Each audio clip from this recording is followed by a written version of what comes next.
From the North Wilts Herald, on Friday the 10th of October, 1924. An accident in her garden has resulted in the death of Miss Mary Ann Blanche Drummond of the Cottage in Hullevington. While giving her attention to a rose tree in front of the house, Miss Drummond, who had mounted a short ladder for the purpose, lost her footing and fell from a height of about 5 feet. The deceased lady, a daughter of the late Mr. Harvey Drummond, of 49, Charing Cross, who was a member of the well-known firm of London bankers, was related to the Bowes-Lyon family.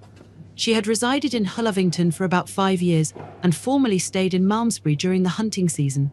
She was very fond of fox hunting, was regularly seen in the field, and was known as a capable horsewoman and a fearless rider to hounds. She was well known throughout the district, and her many friends included the Duke and Duchess of Beaufort and other distinguished people. Miss Drummond was an ardent supporter of the Conservative cause and was the moving spirit of the Hullevington and District Conservative Women's Association, of which she was the Honourable Secretary. Of a kindly and generous disposition, she was ever ready to lend her help in the furtherance of any worthy object, and was held in high regard. The inquest was held by the coroner for North Wilts, Mr. A. L. Forrester, at Malmesbury, on Friday. Lady Catherine Drummond, of Sherborne House in Warwick, gave evidence of identification, stating that the deceased was the sister of her late husband. She was 62 years of age and a spinster of independent means. My name is Henry George Tanner, sub-postmaster at Hullevington. At about 7:10 in the evening on September the 11th, I was passing the main entrance gate of Miss Drummond's residence, and she was about to ascend a ladder to secure a rose tree to the veranda. Miss Drummond asked me what I thought of the weather, and having replied, I walked on. Hearing a fall, I returned and found Miss Drummond on the ground with a broken leg. I called assistance and then telephoned for Dr. Pitt. I am Dr. Pitt. I found Miss Drummond with a compound fracture of the right ankle joint. She was on the ground where the accident happened. She was immediately conveyed to Malmesbury Cottage Hospital. Miss Drummond was given an anesthetic and the wound was cleaned.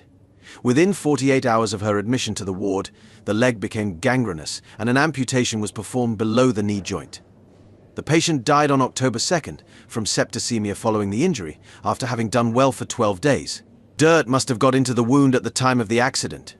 The coroner recorded a verdict of accidental death. The love and esteem in which the late Miss Drummond was held was manifest at the funeral, which took place at Hullevington on Monday afternoon.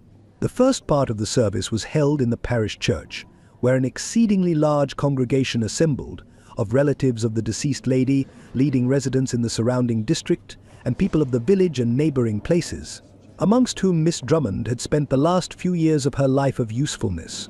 Then came the hymn "Now the Labourer's Task is Over," and the Reverend Gordon Tidy read a further portion of Scripture, commencing with "Blessed are they who die in the Lord."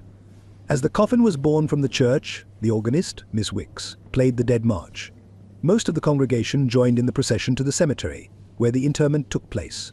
The grave was lined with flowers and laurel leaves.